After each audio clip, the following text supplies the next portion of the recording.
I decided to give the luxury car you bought to my parents, I said calmly. What are you talking about? Roger responded, his confusion evident. Mom and Dad are really happy with it, I continued. Wait a minute. Did you buy it with the intention of giving it to them? Yes, that's right. No matter what you say, it's already done. If you disobey me, I'll divorce you. Divorce? Who's saying that? I asked, feeling a surge of frustration. Fine, I'm happy to do it, I retorted. At that moment, something inside me broke. Roger's threat felt like the final straw. My name is Kathy, and I'm a 37-year-old office worker. I live with my husband, Roger, and our 7-year-old daughter, Sarah. Roger and I both work hard, so we manage well financially. Our daughter is growing up beautifully, and I'm content with my life. However, I do have complaints about Roger. Roger is the kind of person who puts his parents above everything else, including our family. While it's good that he cares about his parents, it often comes at the expense of our daughter and me. For instance, when I was in labor, I called Roger at work to let him know I was about to give birth and asked him to come to the hospital. His response was, I'm sorry, but my mom just burned her finger. I need to go to my parents' house. I couldn't believe that he was more concerned about his mother's minor burn than about my impending childbirth. My mother-in-law had only received a small burn from touching a pen that was on fire, and she had already cooled it down under running water. I was stunned that she had called Roger, and even more so that Roger rushed to her side in such a panic. Roger is generally hardworking and kind, but his prioritization of his parents over our family deeply bothers me. Another incident occurred on Sarah's first birthday, which coincided with a trip Roger's parents had planned. They had asked Roger to drive them, and he chose to do that instead of celebrating our daughter's birthday with us. When he finally returned home, he stayed at a hotel with his parents because they could get an extra room. I couldn't believe he would prioritize a trip with his parents over our daughter's first birthday. This incident shook my trust in him. Despite these recurring issues, I couldn't easily bring myself to divorce him. I still loved Roger and didn't want to deprive our daughter of her father so readily. It wasn't that he didn't care about Sarah. He was not indifferent to her. I held on to the hope that he would eventually prioritize her.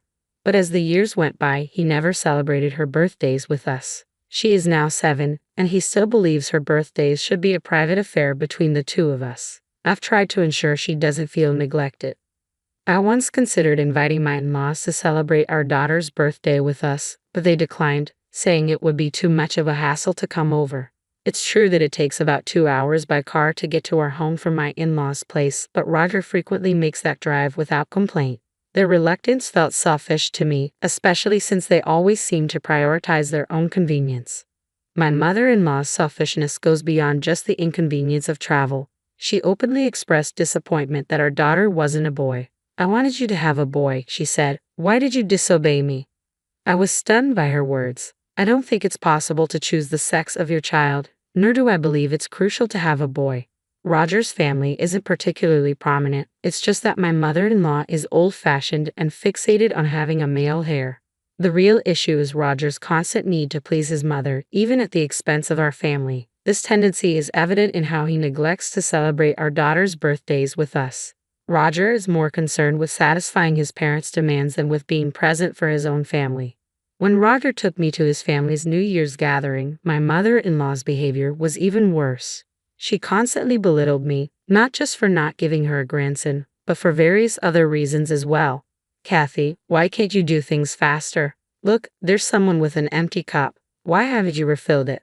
She treated me like a servant, making derogatory comments about my job in front of the relatives. My son is wonderful, but his wife is a disaster. Her job is just data entry. I don't understand how she doesn't get tired of it. I've told her many times that my job involves more than just data entry. It's an engineering, but she dismisses my work as unimportant. It frustrates me that she also ignores our daughter, giving New Year's gifts to other relatives' children, but not to ours. I'm also upset with Roger for not standing up to her. It's disheartening to see our daughter mistreated and to be ridiculed by his mother while Roger seems to laugh off the insults. He even adds to the humiliation by claiming I'm not good enough, all in front of his relatives. I didn't want to deprive our daughter of her father, so I tried to be patient. However, my feelings for Roger gradually faded. Then one day, Roger asked me for a favor. Actually, there's something I want to buy, he said. What is it? I asked.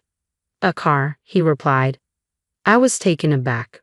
Roger had never shown any interest in cars or anything like that. Why all of a sudden? I just thought it might be nice to get a new one. I drive to my parents' house all the time, and I thought it might be refreshing to have a change, he explained. We live near a supermarket, and I don't drive much. Cars have never been my interest, so I figured I'd leave the decision up to Roger since he would be the main user. Well, it's up to you. You use the car more than I do, I said. Roger looked pleased but then added with a slightly apologetic tone, "Oh, and here's the thing. I'll pick out the car, but I'd like you to cover the cost." I was stunned. Roger wanted a new car but couldn't afford it himself. He was asking me to pay for it. My salary supports our family's finances, and I didn't expect Roger's salary to contribute significantly. During my maternity leave, Roger hadn't contributed his salary to our household expenses, so I had to return to work right after giving birth. As an engineer, I managed to negotiate remote work arrangements with my company, which allowed me to balance work and family responsibilities from home. While raising our daughter when she was little, I worked hard and found it selfish of Roger to use his salary for himself while expecting me to cover the costs of a new car. However, when he was in a good mood, he would often help care for our daughter, so I decided to go along with his request. "Okay, are you sure? Thank you," he said, visibly thrilled. Roger was so excited that he immediately started browsing catalogs and researching online. Since I was the one paying for it, I made a suggestion. "Since it's just the three of us, it doesn't need to be a big car." "Yeah, I know," he responded vaguely. Roger seemed to just nod along without really taking my input to heart. He frequently visited the car dealership over the next couple of weeks, talking with the dealer. Then, one day, he told me he was ready to buy the car and took me to the dealership. I sat down to wait while he made the final arrangements. When he came over, he handed me the contract and showed me the car, a large luxury minivan. "Oh my God," I exclaimed. "Are we really buying this?" "Yeah, it's nice. I'm really excited," Roger said. "Wait a minute," I protested. "I don't think we need a vehicle this big. I mean, it's a lot of car for just the four of us. Even if we have another baby, this seems excessive." Roger insisted it was a good choice, but I was taken aback by the discrepancy between what I had envisioned and what was presented. "Are we really going to buy this car?" I asked repeatedly, feeling frustrated. "Why do you keep saying the same thing?" Roger snapped. "You're making the dealer uncomfortable." "You're the one who said to leave it to you," I replied, exasperated. I did agree, but that turned out to be the problem. Roger signed the contract, and then the dealer explained the cost. I was shocked by the price. "I can't pay this all at once," I said. "We'll need to get a loan or something." "Fine, I guess I don't have a choice," I replied, feeling frustrated. Roger insisted on having the car registered in his name, so we took out a loan. From now on, I would deposit money into Roger's account to cover the car payments. The car was finally delivered to our house. When Roger saw the car, he was ecstatic. "Whoa, it's so cool," he exclaimed. I thought, if he's happy with it, why not? But then something unexpected happened. On the weekend, Roger grabbed the car keys, and I asked him where he was going. "Oh, we're heading to my parents' place," he said. I was surprised. He was leaving our daughter behind to visit his parents again. "You're taking the new car, aren't you?" I asked. "Yes, that's right," Roger replied with a grin. "I had decided to give the luxury car you bought as a present to my parents." "What are you talking about?" I was stunned. "You said you wanted the car, so I agreed to buy it. Now you're giving it away." "Mom and Dad are thrilled with it," Roger said nonchalantly. "Of course, I'll drive you around whenever we go out." "So, you bought it as a gift for your parents from the start?" I asked, incredulous. "Yes, I did," Roger admitted. "You've got to be kidding me," I said, exasperated. "You said you wanted it, so I agreed. If I had known you were planning to give it to your parents, I never would have agreed." "Well, it's already bought and in my name," Roger said coldly. "I can do what I want with it. If you disobey me, I'll divorce you." The threat of divorce was the final blow. At that moment, something inside me, which had been holding me back, finally collapsed. I had been trying to comply with Roger, but my rational mind kept telling me that I shouldn't get a divorce just because of our daughter. Despite Roger's clear preference for his parents over us, I believed he still cared about our family, me and our daughter. But the way he could so easily put us aside for his parents was shocking. How could he think that threatening divorce was acceptable? Who does he think he is? Determined to show him that he's the one in trouble, I resolved, fine, let's get a divorce. What? Roger asked, taken aback. I don't want you around anymore. Go back to your mother and father, mama's boy. I tried to provoke him, and as planned, Roger's face turned red with anger. Are you making fun of me? He snapped. Fine, let's get a divorce right now. Roger stormed off to get the divorce papers. While he was at the city office, I began packing my things. I called my parents, explained the situation, and asked them to pick me up. I also told my daughter to pack her belongings. When Roger returned, he had the papers in hand, filled out in a dark, angry scrawl.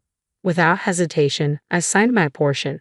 Well, I'll file these, I said, so you can just go. I'm going, even if you don't tell me to, Roger replied with disdain. You're really such a terrible wife, you know. Roger stomped out, his footsteps echoing loudly. I wondered why I had stayed married to someone like him for so long. If I had to go through this, I should have left him sooner. But it was too late for regrets now. I felt a deep sense of relief as I moved on from Roger. From now on, I would focus on doing my best as a single mother. Just minutes after Roger left, my parents arrived to help. Together, we finished packing up our belongings, loaded them into my parents' car, and headed to our new home. In the meantime, I had filed the divorce papers, and our divorce was finalized. It was just a piece of paper, but as I submitted it and realized we were no longer officially married, I felt an unexpected weight lift from my shoulders. Next, I began searching for a new place for my daughter and me. About a week after the divorce, while visiting my parents' house, I saw the luxury car Roger had purchased. Walking in with my daughter, I was surprised to find Roger and my ex-in-laws in the living room. When my mother saw us, she took my daughter to another room. I approached the living room where Roger, clearly flustered, began speaking urgently. Oh, Kathy, what's the insurance on that car? Roger asked, his tone frantic. Why are you here, barging into our house like this? I responded coldly. My ex-in-laws raised their voices in response. We don't want to be here either. We came because we had no other choice. I was taken aback by their anger. My father, clearly annoyed, quietly expressed his frustration. If that's the case, you should leave. If you don't, we can call the police to remove you. Horrified, my ex-in-laws fell silent. Roger turned back to me, still agitated. Kathy, what's going on with the insurance payments? I sighed, trying to stay calm. Did you forget what you said when you signed the contract? You insisted the car be registered in your name. So you bought the car and took out the loan in your name, which means the insurance is also your responsibility. Roger's face fell as he realized his mistake. He had chosen to prioritize his pride over practical considerations, and now he was stuck with the financial burden. It turned out that Roger and his parents, eager to show off their new luxury car, had driven it recklessly and ended up crashing it. The front of the car was badly damaged. Reflecting on the situation, I felt a sense of vindication. The car was parked in a way that I couldn't see the damage directly. I hadn't inspected it properly before, so now Roger and his parents came to me, asking about the insurance. Since the car was financed by a loan, it was technically owned by the loan company, and any repairs needed would fall on them. Without insurance, they were responsible for the entire cost of the repairs, including fixing the guardrail they hit. I dreaded to think of how expensive it would be to repair a luxury car. Roger and his parents eventually returned the car, and they faced a hefty bill for the repairs. Afterward, I started receiving numerous emails from Roger, begging me to reconcile. One message detailed how he couldn't afford to pay rent or utilities and had moved back in with his parents. It seemed that Roger's parents were treating him harshly because of the car accident. Now, he was unwilling to stay at home due to their attitude, but couldn't manage on his own because of his debt. Despite his pleas, Roger's insistence on seeing our daughter seemed incredibly selfish given everything that had happened. I ignored his emails and didn't reveal our new address to him. My only concern was whether our daughter missed him, but surprisingly she seemed perfectly content and was enjoying her life. I remained focused on providing the best life I could for her. I believe that putting your own parents before your child, while making your spouse pay for luxuries meant for them, is unacceptable. Roger's choices led to his downfall, and he truly brought this on himself. I hope that Kathy and her daughter continue to find happiness together. Thank you for watching until the end. If you enjoyed this video, please subscribe to our channel. See you in the next video.